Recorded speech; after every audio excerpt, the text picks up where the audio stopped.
Kumusta na kayong lahat diyan? Tayo po ay muling magbabalik sa ating Sinoy Ares Channel TV. Tayo po ay meron pong kunting pahapyaw na gagawin din eh. Tayo po ay merong gagawing isang barangay road. Ito po, barangay Lubak-Lubak Road.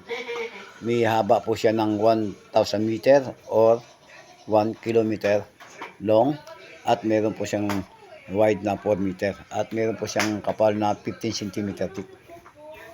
Ito po. Ganyan lang po. Ang ating gagawin ay ating po multiply yung 15 cm, multiply natin sa 4 meter. Tapos multiply natin sa 1,000 meter or 1 kilometer. Tapos ito po ang kanyang lumabas, kanyang volume. 600 cubic meter ang lumabas. Gawin po natin siyang class A. Class A yung kanyang concrete proportion. Ito po yung kanyang formula, class A po ito. Kaya medyo matibay-tibay na po ito. Kung tutusin, kahit mabibigat na po na sasakyan, ay kayang dumaan din, wala pong problema. Yun nga lang, maliban, alam mo naman, di ba? Ito po, ang kanya pong class A. Ito po, yung 600 na cubic meter na lumabas. Ito po, i-multiply po natin sa 9. Ang lumabas po na total ay 5,400 na sako ng semento na 40 bags na 40 kilos.